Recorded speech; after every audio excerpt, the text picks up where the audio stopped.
My brother kept telling everyone I was the irresponsible one in the family, but he didn't know I was the only person who knew he was living a whole secret life. After Dad died, my older brother Mason took over everything. Money, paperwork, chores, the house. He said I wasn't ready for adulthood. Honestly, for a while, I tried to believe that he was better at handling things. But one day, the bill collectors called my phone instead of his, telling me they couldn't reach him. They said Dad's estate was behind on payments and that multiple accounts were emptied in the last year. When I asked Mason about it, he said, "You're confused. Don't touch anything. Dad trusted me." But the calls kept coming, and soon one of the collectors said something that didn't make sense. "We've already contacted the number linked to the second residence and we're unable to reach them." Second residence? We only had one house. Whose number were they calling? That's when I realized something wasn't adding up. There must have been something my brother was hiding from me. I started digging. Nothing crazy, just looking around. Dad used to keep important stuff in a lockbox in his closet. So one day while Mason was at work, I checked it. It was empty except for the key to a storage unit I'd never heard of. The label said Unit 47B, and the address was across town, far from our neighborhood. I felt my stomach twist, but I told myself it was probably nothing. Maybe it was just old furniture. Later that night, I asked Mason about it. He didn't even blink. "It's junk. Don't bother with it." He said it too fast, too flat, like he'd practiced the line. That was when I knew he was lying. So the next morning, I skipped class and went to the storage place. It looked normal, like a big warehouse with rows of metal doors. I unlocked 47B, expecting dusty boxes or maybe Dad's tools.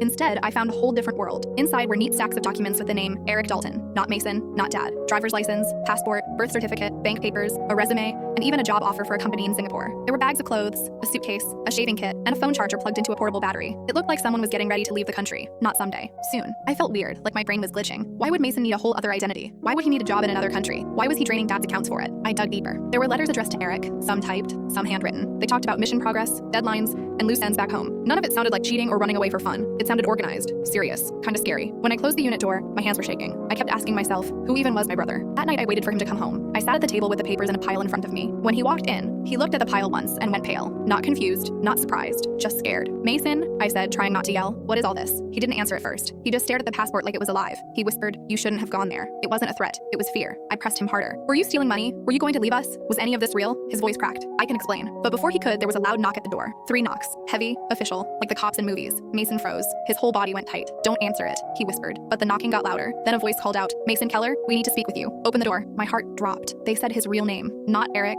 not the fake one. He whispered again, "Don't open it, please." I didn't know what to do. He looked terrified. Not guilty, terrified. The knocking kept coming, louder and louder, shaking the door. I finally shouted, "What is going on?" Mason grabbed my arm and said the part I'll never forget. "I wasn't running away from you. I was running from them." He pointed at the door. His hands were shaking so badly he could barely speak. "I was part of something before Dad got sick. I tried to leave. They found out. They want me to disappear, but not in the way you think. If they get in here, we're both done." Before I could even react, the front lock clicked. They were breaking in. Mason yanked open the back door and pushed me outside. "Run to the neighbors," he said. "Call for help. Real help, not them." I heard the front door burst open. Mason ran the opposite direction, trying to draw them away. I heard shouting, boots pounding, someone yelling, "Get him!" I watched through the fence as agents tackled him in the yard. They wrestled him into the mud while he screamed at me to go. One of them yelled, "We have the target!" Another one answered, "FBI confirms identity!" That's when my stomach flipped. They weren't criminals. They were the FBI, and they were arresting my brother. Mason was taken into federal custody, and they said he'd been living under 2 identities for years.